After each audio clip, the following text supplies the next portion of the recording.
Saludos, nosotros somos el grupo número 1. Le vamos a estar hablando acerca de la córnea y la esclera y de sus patologías. Puede pasar.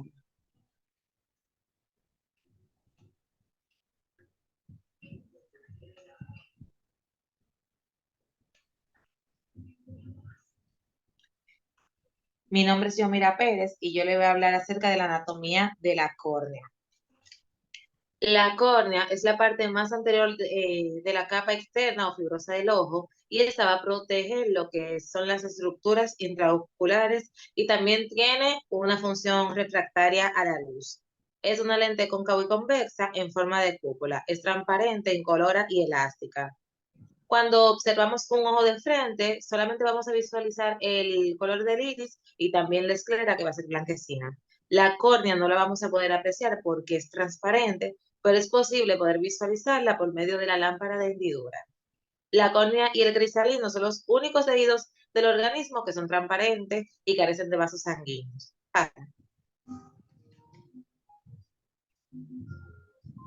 La córnea va a tener medidas, decimos lo que es su diámetro horizontal, va a medir de 12 a 12.5 milímetros. En su diámetro vertical va a medir de 11 a 12 milímetros, mientras que su cara posterior redondeada mide unos 13 milímetros. Trazando una línea vertical en medio de las pupilas podemos dividir la córnea en hemicórnea nasal y también en hemicórnea temporal, que la nasal va a ser la parte que está más cerca de la línea media. La topografía de la córnea va a ser la mejor forma para medir los parámetros corneales. Esta se trata de una técnica fotográfica indolora que se realiza en unos segundos y proporciona cientos de datos, entre ellos la curvatura y el grosor corneal. El grosor de la córnea será diferente en cada paciente, siendo el grosor corneal medio el más delgado, midiendo unos 545 micras entre el grosor periférico, y mientras que el grosor periférico va a medir unos 750 micras. La topografía va a medir el grosor corneal en diferentes puntos. Pásame. Córnea. La curvatura de la córnea va a determinar la potencia refractiva y se va a medir en dioptría.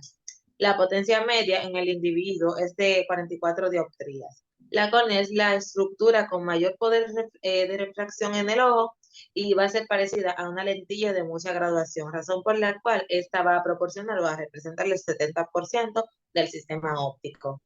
Pásala. En otro ámbito tenemos la esclera. Dentro de lo que es anatomía, podemos decir que la esclerótica, también llamada, significa fibroso o duro. Es una membrana resistente que le va a dar el color blanco a los ojos.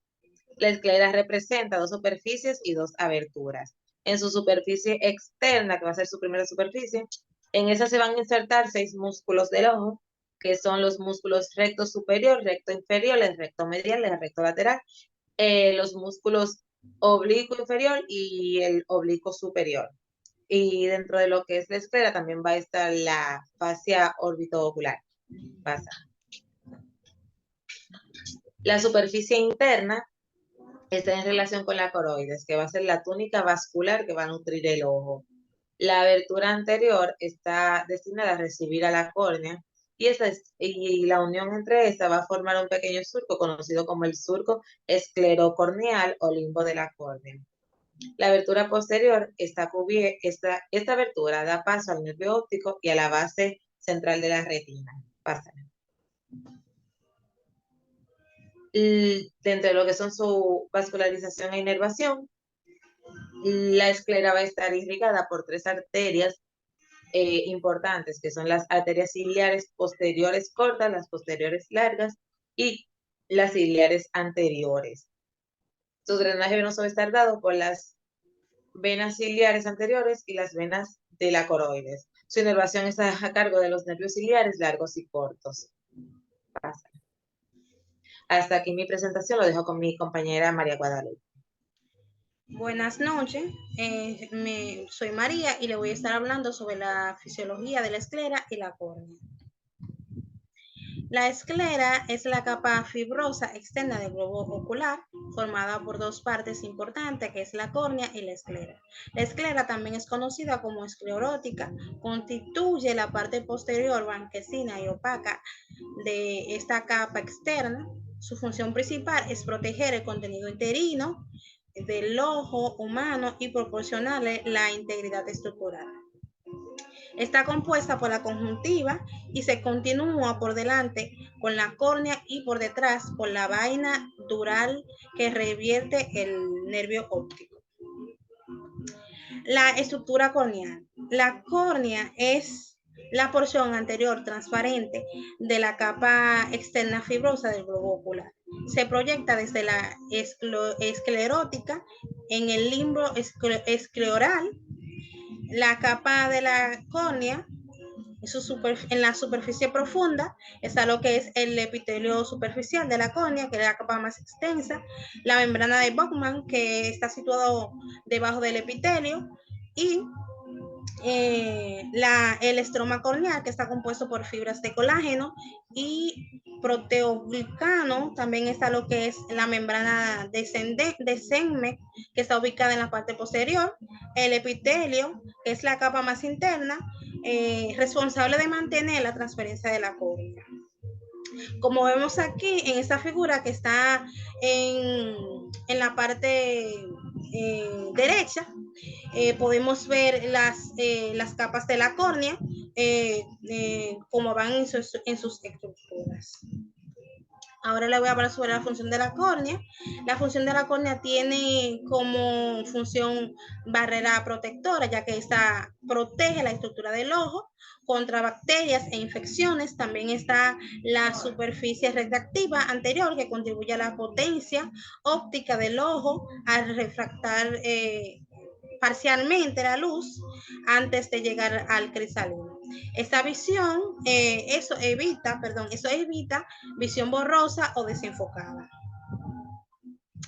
Ahora le voy a hablar sobre la córnea, que la córnea es un tejido ocular transparente ubicado en el polo anterior del ojo que protege el iris y el cristalino, y junto con este se focalizan las imágenes en la retina, actuando como una lente refractiva.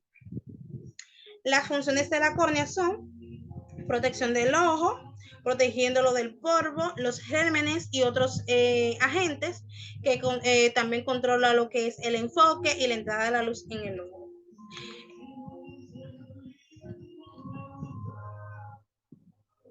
Esto le toca a mi compañero Víctor.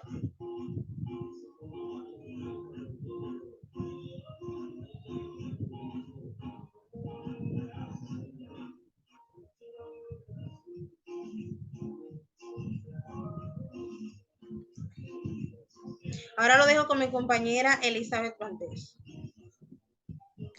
Buenas noches, yo les estaré hablando sobre las patologías de la esclera. Mi nombre es Elizabeth Valdés. Bien, dentro de estas patologías está la episcleritis, la escleritis, degeneración escleral. También tenemos lo que es la escleromalacia perforante, también la melanocitosis ocular, escleritis necrosante y traumas escleral. Dentro de todas esas patologías, yo les estaré hablando sobre la episcleritis. Siguiente. Bien, esta enfermedad es una afección inflamatoria circunscrita de la episclerótica que puede extenderse a la lámina escleral superficial o al tejido conjuntivo subconjuntival profundo. Es de carácter transitorio y relativamente benigno, con frecuencia recibida y evolucionada hacia la curación espontánea y dura aproximadamente de 1 a 3 semanas. Esta se manifiesta por lo general en un solo ojo en el 65% de los casos y es bilateral en el resto. Siguiente. Bien, sus síntomas son enrojecimiento ocular en uno de los dos ojos o en ambos, lo que se comprueba en las primeras 24 a 72 horas. Este es el principal motivo de consulta. También el paciente tiene una sensación de ardor ocular quemante. También siente ligeras molestias en el globo ocular afectado. También dolor ocular espontáneo que se incrementa al ejercer presión sobre los párpados, especialmente en horarios nocturnos. También tenemos que el paciente sufre una ligera fotofobia y lagrimeo. Bien, su clasificación va de lo simple, lo difusa y lo no dulares. Entonces, en la parte simple tenemos que es sectorial, enrojecimiento ocular limitado a un solo sector, como vemos en la imagen. La difusa es enrojecimiento ocular difuso con menor frecuencia. Y las nodulares se distinguen por el nódulo inflamatorio circunscrito, de color racio rojo azulado más o menos, de consistencia dura y muy sensible al tacto. El resto de las estructuras oculares están normales en esta clasificación. Siguiente. Bien, dentro de los tratamientos tenemos que cuando los síntomas son ligeros, se le puede recetar al paciente lo que son compresas húmedas y frías varias veces al día durante 15 a 20 minutos. También en los síntomas que son de moderados a severos, se usa los colirios o un ungüento antiinflamatorio, no corticoides. Por ejemplo, tenemos el ibuprofeno, el fenoprofeno, diclofenaco de sodio, entre otros. Entonces, cuando hablamos de síntomas más severos o muy severos, se añadirá por vía oral ibuprofeno de 200 a 600 miligramos o flurbiprofeno, que va de 100 miligramos, una tableta 3 veces al día. Otros como la benzemida, indometacina y entre otros medicamentos que se utilizan para esta patología. Muchas gracias por su atención. Nosotros somos el grupo número 1.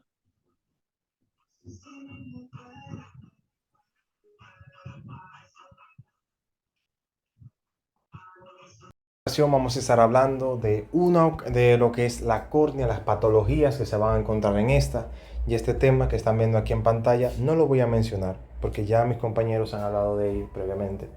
Pero mira, es bueno que tengamos en cuenta estas partes que están aquí, que es el epitelio, la membrana de Bowman y el estroma y la membrana de Descemet y el endotelio. ¿Por qué es importante tener cuenta de esto? Porque dependiendo la capa de la córnea que sea afectada, será una patología diferente, será considerado con un tratamiento distinto, y por eso es esencial que tengamos en cuenta esto. Bien, pasamos a la próxima, que en esta ocasión vemos que tenemos cuáles son los síntomas. Los síntomas y los signos son los síntomas, bueno, dolor, déficit visual, fotofobia, va a haber exudado, lagrimeo y blefaroespasmo. Los signos: inyección ciliar, si pueden ver aquí las inyecciones ciliares, el edema corneal, que en este caso se ve, la opacidad corneal o leucoma, algo muy conocido ya en nuestro país, la úlcera corneal, la queratitis punteada, van a ser los signos característicos de lo que es las enfermedades corneales. Bien. Aquí podemos ver los signos de la enfermedad. Si las lesiones son epiteliales, que lo vemos aquí en el epitelio, entonces van a ser erosión epitelial punteada, queratitis epitelial punteada, edema epitelial, filamentos, pannus. Bien, en las lesiones del estroma, que lo podemos ver aquí, el estroma, ya la parte más gruesa, por decirlo así, va a haber edema, vascularización, infiltrado inflamatorio. Ya esa es la parte cuando se afecta principalmente el edema. Miren, aquí se pueden ver un poco que se va vascularizando.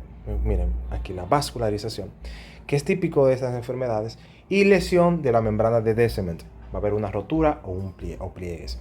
Aquí podemos ver erosión epitelial punteada, queratitis epitelial punteada, edema epitelial, vamos a tener pannus y filamentos. Los signos de la enfermedad corneal van a ser infiltrado inflamatorio, que se puede ver en esta imagen, edema y vascularización, traumatismos oculares. Aquí van a ser mecánicos, químicos y físicos. Y cuando comenzamos a hablar acerca de lo que es las quemaduras químicas, Aquí se puede ver, por ejemplo, imágenes de quemaduras químicas, también puede ser considerada como caustización, causticación, causticaciones, sí. Se trata de lesiones producidas por álcalis, ácidos disolventes y detergentes irritantes, como entre otros pueden haber. Es bueno que tengamos en cuenta que en estos casos la sintomatología va a depender del agente causal, pero en general se va a tener unos signos y síntomas muy comunes en este tipo de lesión. En los tratamientos siempre se va a realizar lo que es una exploración completa. La irrigación copiosa con SSF o Rigener lactato durante 30 minutos bajo anestésico tópico es siempre importante. No olvidar vertir los párpados, esa parte es esencial, porque puede quedar incluso, de hecho, en ciertas ocasiones sustancias lesivas detrás del párpado. Siempre es bueno observar. Si la gente es cal viva, es bueno que en estos casos se use aceites, pero lo esencial es que tener en cuenta que los antibióticos tienen que ser de 1 a 2 horas. En caso grave solamente se añade corticoides tópicos, ya que en estos casos, como no va a haber inflamación, no va a haber infecciones, entonces puede haber infecciones al paso del tiempo, pero para disminuir lo que es el dolor y ciertos síntomas, entonces se va a utilizar los corticoides tópicos, reducir la inflamación, por decirlo así. En la queratitis actínica se produce el tratamiento en esto, miren, se la pueden ver aquí, la queratitis actínica. La clínica en estos pacientes será que generalmente es bilateral, puede ser dolor ocular, fotofobia, lagrimeo y déficit visual. Y la clínica es de 3 a 6 horas post-exposición. La exploración va a ser, puede ser con flores, queratitis punteada o sin hallazgos, edema corneal y inyección ciliar. Este daño generalmente se produce ante una exposición. Este daño se produce principalmente ante lo que es una exposición a radiaciones ultravioletas. Soldadores, eso principalmente se ve en República Dominicana, principalmente no lo de esquiar, porque aquí la nieve, ustedes saben que refleja mucho el sol, entonces causa daño. Se recomiendan lentes especiales para estos casos, pero los soldadores, como en República Dominicana muchas veces saltan las medidas que tienen que tomar de seguridad, entonces se ven expuestos a estos rayos, los rayos UVA. En la clínica es bilateral. Ven, por eso es que se ve, las personas que tienen mucho contacto con el sol van a tener daño de este tipo. En el caso ya cuando hablamos de lo que son los cuerpos extraños, la sensación de cuerpos extraños generalmente va a ser, cuando es un daño en la córnea por cuerpo extraño, se va a sentir, la persona va a sentir que tiene algo. Va a haber dolor, epifora, fotofobia, visión borrosa e inyección ciliar. Ahora, el el tratamiento es retirar el cuerpo extraño lo antes posible, retirar el anillo óxido en cuerpo extraño metálicos, el colirio psicopléjico cada 12 horas durante 5 días, pomadas epitelizantes y oclusión durante 24 horas. En caso de si el objeto es vegetal o es animal, no se debe ocluir durante 24 horas. ¿Por qué? ¿Por qué no se debe ocluir? Bueno, ustedes saben que estos ya, si es animal o si es vegetal, entonces se proliferan las bacterias, se proliferan los hongos. Mientras que si es metálico, no necesariamente, no tiene bacterias, no tiene ni siquiera un material, por decirlo así, que fomente. Así que muchas escuelas recomiendan no cerrar el ojo durante 24 horas en estos casos. Bien, y cuando hablamos acerca de lo que son los antibióticos oftálmicos, deben ser cada 8 horas durante 7 días. Y ya hablando principalmente de lo que es el tema de la queratitis, si la queratitis es infecciosa o no infecciosa, en este caso voy a tratar de puntualizar principalmente en la queratitis infecciosa. Es una infección de la córnea a la derecha, si pueden ver aquí tenemos una imagen. Los periodos serán de inflamación, de infiltración inflamatoria, supuración, cicatrización y glaucoma. Ese es el típico glaucoma que en muchas ocasiones se puede ver.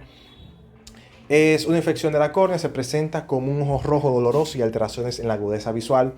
Las causas serán bacterianas, estafilococos, estreptococos y pseudomonas principalmente. El virus del el herpes simple y el herpes zóster van a ser unas causas fundamentales en estos casos. El hongo es menos frecuente en esas y está relacionada con portadores de lentes de contacto. Ya cuando se habla, las personas que usan mucho lentes de contacto y no tienen una buena higiene o tienen una manera muy inadecuada de maniobrar estos mismos, en estos casos vamos a tener que se puede provocar keratitis infecciosa porque se está utilizando lentes de contacto infectados. Bien, en la keratitis bacteriana en general se produce tras pequeños traumatismos que lesionan el epitelio corneal en presencia de focos infecciosos. Aquí como podemos ver, vamos a tener que los síntomas generalmente son ojos rojos, dolor ocular, fotofobia, hiperemia, disminución de la agudeza visual, secreciones y blasteroespasmos. En los signos, nosotros vamos a tener que va a haber ifema, edema de párpados, inyección conjuntival, edema estromal, opacidad blanca focalizada en estroma corneal y defecto epitelial. Generalmente este tipo de lesión se produce tras pequeños traumatismos que lesionan el epitelio corneal en presencia de un foco infeccioso. La causa más frecuente de lo que es la keratitis bacteriana, en esto se pueden considerar principalmente lo que son el estafilococos y el neumococo. Bien, en el tratamiento tenemos que son los antibióticos tópicos, los antibióticos sistémicos si existe endolfamitis y nunca usar corticosteroides. Esa es la parte muy esencial. ¿Por qué? Porque los corticosteroides van a incentivar lo que es la proliferación de lo que son las bacterias. Así que en estos casos no es bueno utilizarlo, ya que llega un momento incluso que, bueno, es un tema para otro día, ya que esto no es farmacología, pero es bueno que tengamos esto en cuenta, nunca usar corticosteroides. Cuando hablamos de antibióticos sistémicos, si existe endoftalmitis asociada, celulitis orbitaria, afectación escleral o se sospecha de posibilidad de perforación corneal. Bien, en el tratamiento vamos a usar principalmente aciclovir. Y cuando me refiero a aciclovir, es en los casos principalmente de lo que es enfermedades como el herpes simple y el herpes zóster, que van a generar este tipo de lesión en la córnea, que si lo ven parece como un arbolito. Bien, origen en la niñez generalmente, un cuadro agudo de blefaroconjuntivitis recividante y disminuye la sensibilidad corneal. Va a generar úlceras dendríticas no dolorosas. La forma de presentación es un puntado corneal en primoinfección, después úlceras dendríticas, después úlceras geográficas, keratitis trófica y necrosis estromal al final. Bien, el tratamiento será aciclovir, valaciclovir cada 8 horas, ciclopléjico, sin dolor, no dar nunca corticoides. Solo intentar tratar los casos de keratitis dendrítica siempre que el diagnóstico esté lo suficientemente claro. ¿Me explico? No se puede tratar los casos de keratitis dendrítica si uno no tiene ya no está seguro o está muy seguro o está cerca o tiene una seguridad en un porcentaje elevado de que es keratitis infecciosa dendrítica. Si no se debe tratar estos casos de manera específica. Bien, el diagnóstico diferencial en las lesiones dendríticas. Aquí podemos ver el virus del herpes zóster y el virus del herpes simple. Bien, en las lesiones corneales benignas, bueno, la principal es el ojo seco y el pterigión. En el caso del ojo seco, vamos a tener que el tratamiento generalmente puede ser con lágrimas artificiales, evitar el abuso del ordenador, el flores en keratitis puntuante y los factores de riesgo en estos casos principalmente son mujeres mayores de 50 años, usuarios de lentes de contacto, déficit de vitamina A y ácidos grasos omega 3.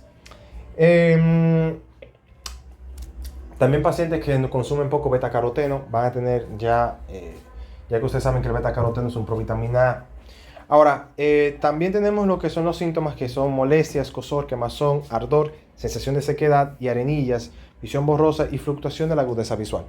El pterigión es un crecimiento normal de la conjuntiva que invade la córnea, lo podemos ver aquí en este caso, todo el mundo ha visto personas así, que tienen como un pedacito de la conjuntiva que protruye hacia la córnea. El principal factor de riesgo es la exposición solar y sequedad. La principal medida de prevención es usar gafas de protección y si afecta la visión, solamente en estos casos será cirugía.